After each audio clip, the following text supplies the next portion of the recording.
এর পার্টে তো আমি দেখালাম আমি কোথায় গিয়েছিলাম। তো এই পার্টে দেখাবো বাড়ি আসার সময় কী করলাম এবং বিরিয়ানিটা কীভাবে মানে সাজানো হয়েছিল আর কি সেটাই। তো এখানে তো প্রথমে যেটা মানে করেছিল, প্রথমে রাইস দিয়েছিল হাঁড়ির মধ্যে, তারপরে আর কি মাংস দিয়েছিল, তারপরে মাংস দেওয়ার পর আবার মানে রাইস দিয়েছিল। তো এইভাবেই করছিল। তো এক একজনের এক এক ধরনের মানে বিরিয়ানি বানানো হয়।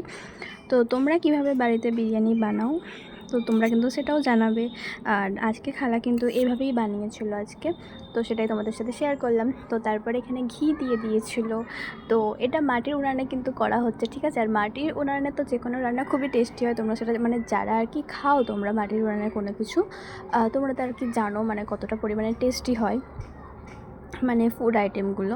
তো যাই হোক, তারপরে তো এখানে ঘি দিয়ে দিয়েছিল। তো তারপরে ঘি দিয়ে দেওয়ার পরে এখানে আর কি দুধ দেওয়া হয়েছিল, তারপরে হচ্ছে জাফরান দেওয়া হয়েছিল, আরও অনেক কিছু দেওয়া হয়েছিল। তো আমি অনেক দূর থেকেই মানে ক্লিপটা নিয়েছিলাম, না হলে আরও কিছু ডিটেলসে বলতাম, যেহেতু রান্নার দিকে আমি ছিলাম না অতটা, মানে যতটা শেয়ার করতে পেরেছি তোমাদের সাথে সেটাই আর কি শেয়ার করার চেষ্টা করছি। শেয়ারটা আমি এতটাই করতে পেরেছি আর কি। আর হচ্ছে কি এই বিরিয়ানিটা করতে খুব একটা টাইম লাগেনি, মানে বললাম না এক একজন এক এক ধরনের করে, এক একজনের তো খুবই তাড়াতাড়ি এক একজনের হয়ে যায়, আর এক একজন তো অনেক সময় নিয়ে অনেক ধৈর্য সহকারে করে, যে যেভাবে করে আর কি। তো এইভাবেই এটা বানানো হয়েছিল। তারপর এখানে বিরিয়ানির মশলা দিয়ে দিয়েছে। তারপর এখানে বিরিয়ানির মশলাটা এখানে বাড়িতে বানানো হয়েছে, কীভাবে বাড়িতে বানিয়ে মানে সঙ্গে সঙ্গে বানিয়ে তারপরেই আর কি দেওয়া হয়েছে। তারপর এখানে বিরিয়ানি রেডি। তো লাঞ্চে ছিল বিরিয়ানি, ছিল ডিম ছিল, স্যালাড ছিল, আরও অনেক কিছু ছিল। তারপর আমরা ঠিক বৈকালে ওই 4:30টার দিকে বাড়ি যাওয়ার জন্য রেডি হয়ে গেছি।